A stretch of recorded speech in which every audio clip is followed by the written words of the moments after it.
Ave Maria, paix et joie à vous tous, frères et sœurs.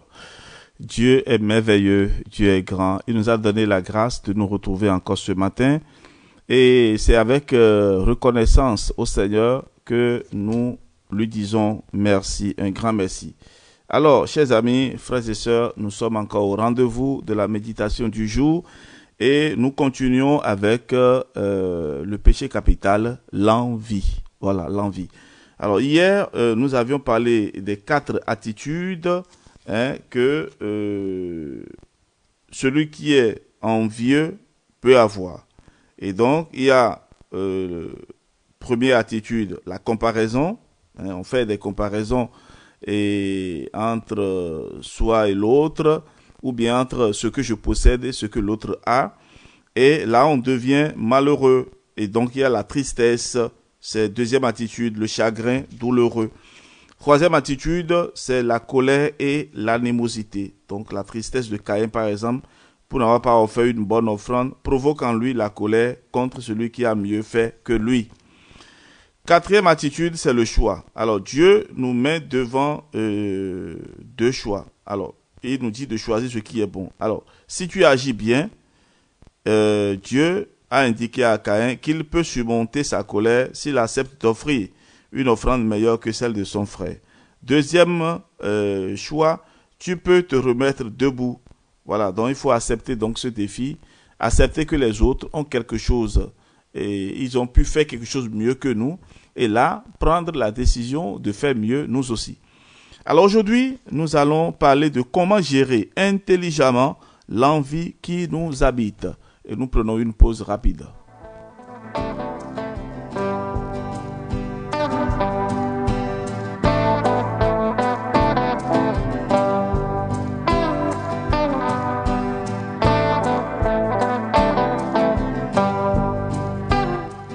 Alors, comment gérer de façon intelligente l'envie qui nous habite?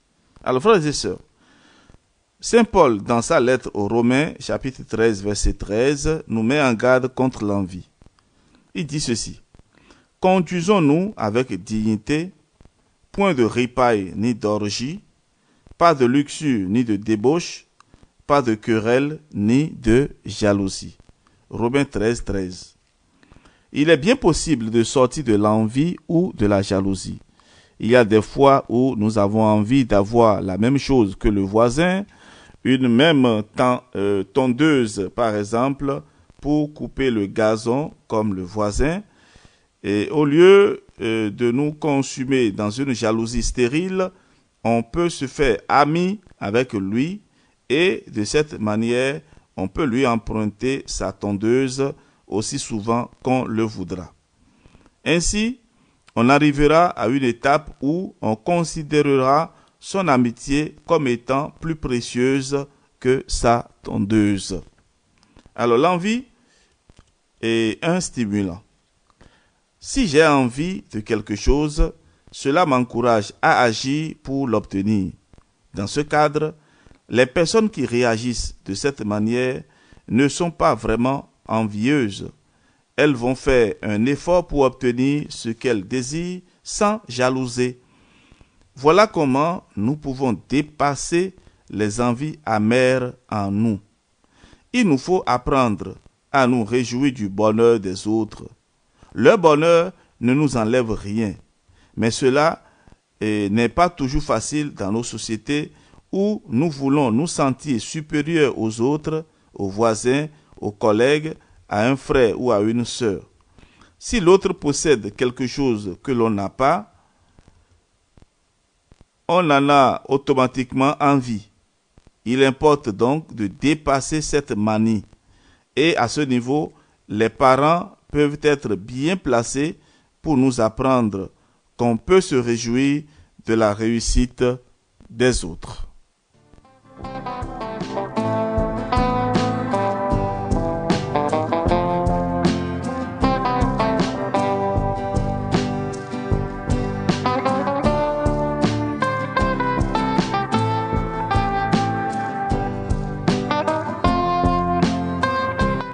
Voilà donc, frères et sœurs, parlant donc de l'envie, un stimulant.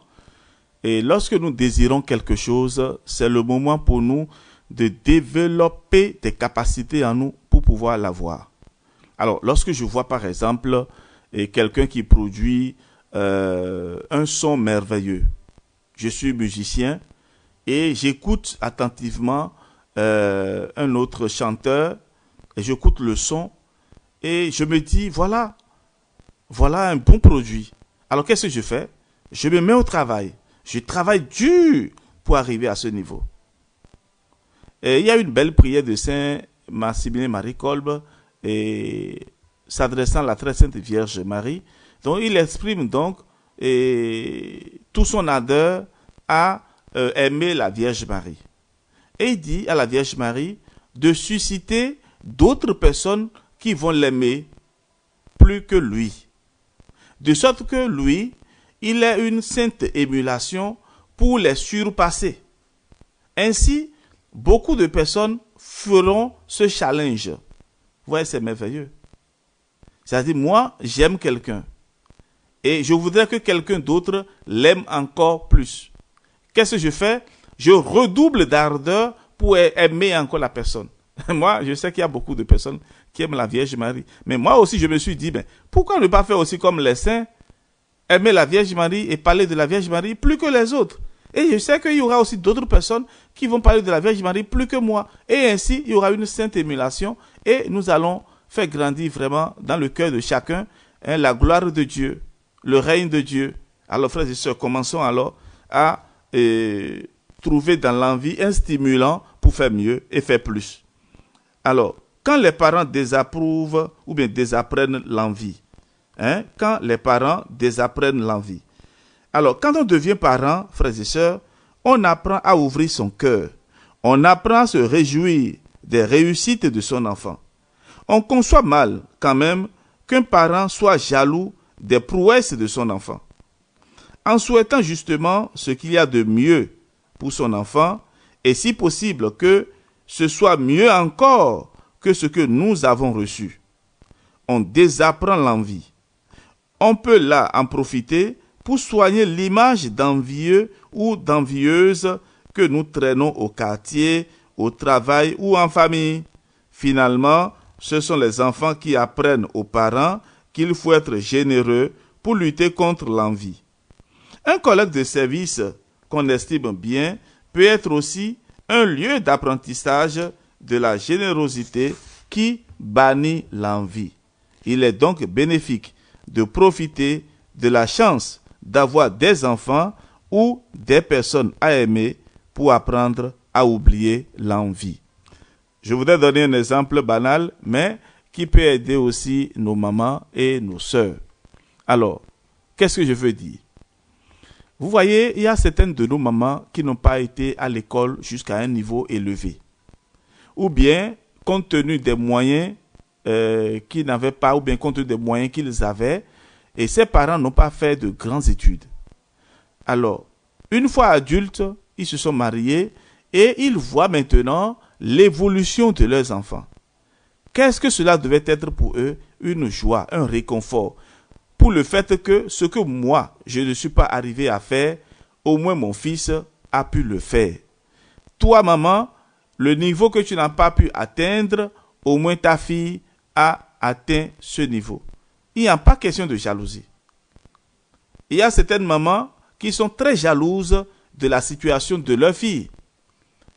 C'est à comprendre que elle autre, c'est-à-dire la maman, en son temps, n'avait pas eu ces opportunités et elles sont jalouses du fait que leurs filles ont ces possibilités-là. Il faut faire très attention, frères et sœurs. Vous êtes des chrétiennes et vous devez observer attentivement votre cœur et régler vraiment la force qui est en vous, la passion qui est en vous, l'envie, la colère ou la jalousie vis-à-vis de vos propres enfants. Ce sont des phénomènes que nous observons. Observez bien votre cœur. Faites bien l'analyse de votre cœur, vous qui m'écoutez en ce moment-là. Et vous allez comprendre que même parfois, entre les personnes consacrées, on observe ces genres de choses. Cela veut dire qu'il y a une plaie. Il y a une blessure intérieure qu'il faut guérir. Et il faut vraiment se surpasser. C'est-à-dire il faut réussir à aller au-delà. Si ce que je n'ai pas pu faire, l'autre a pu le faire, je m'en réjouis. L'essentiel est que ce que l'autre a pu faire soit aussi une joie, non seulement pour la personne qui l'a fait, mais aussi une joie pour d'autres personnes. Donc c'est l'évolution de la société et aussi c'est le prolongement de la création. Quand Dieu avait créé tout ça, il a trouvé que cela était très bon. Alors, frères et sœurs, ne nous mettons pas contre Dieu, qui veut que nous soyons meilleurs. Alors, je vais conclure. La jalousie peut être un sentiment précieux si l'on prend la peine de réfléchir à ses causes. Elle est un moteur qui peut nous faire avancer pour obtenir ce que l'on souhaite et pour combler les manques dont nous souffrons. Dans la vie de couple, par exemple, on peut titiller son partenaire en le rendant volontairement jaloux. Les férus de la chose le savent très bien. Cela peut même dynamiser un couple si l'on n'en abuse pas. Pour gérer intelligemment sa jalousie, ses élans d'envie, il faut accepter que le problème puisse venir de soi et pas des autres. Cela nous permet de prendre le problème à la source et décider de nous remettre en question. C'est là l'avantage de se connaître soi-même. Alors, frères et sœurs, nous allons nous disposer à présent et nous allons élever une prière vers le Seigneur. Et chacun peut adapter la prière à la situation qu'il vit en ce moment. Alors nous allons prier. Au nom du Père et du Fils et du Saint-Esprit. Amen. Prière pour se libérer de l'envie. Seigneur, nous t'en prions. Aide-nous à répugner la bassesse que constitue l'obéissance aux passions. Personne n'obéit à ses passions sans ressentir en lui de la bassesse. Si l'envie est le plus court chemin qui nous conduit à la bassesse, nous voulons, tout en assouvissant nos désirs, préserver notre honneur, notre dignité, nos biens et richesses. Le malin nous mène où bon lui semble lorsqu'il voit en nous une faible détermination et un penchant vers les passions. Il nous guette, nous terrasse et nous tient au travers des passions qui nous animent. Aucune passion ne se mélange à une chose sans l'altérer. Mélangées au jugement, les passions conduisent à l'injustice et au détournement de la vérité. Mélangées à l'héritage, les passions éloignent des règles du partage équitable. Mélangées à l'adoration, les passions empêchent la prière d'être une obéissance et un rapprochement à Dieu. Le malin n'a de pouvoir sur nous qu'à travers les passions. Il tourne autour de nous pour savoir par où il peut entrer afin de pervertir notre cœur et nos œuvres. Il n'a d'autre entrée que celle des passions ou des envies, et une fois entré, il se répand en nous comme le poison. Mais toi, Seigneur, ne permets pas que nous puissions être dominés par nos envies au point de perdre notre foi. Amen. Gloire au Père et au Fils et au Saint-Esprit, au Dieu qui est, qui était et qui vient, pour les siècles des siècles. Amen. Saint Joseph, priez pour nous. Vierge Immaculée, intercède pour nous. Frères et sœurs, ainsi s'achève notre rencontre de ce jour qui a été vraiment très fructueuse. Nous avons parlé de l'envie et ceci nous aidera à fuir vraiment l'envie et la jalousie. Frères et sœurs, soyez bénis. Et si vous avez des questions particulières après avoir écouté ces méditations, vous pouvez nous écrire par WhatsApp, plus 229 67 20 14 14. Soyez bénis et on se donne rendez-vous demain avec la grâce de Dieu pour continuer avec un autre péché capital.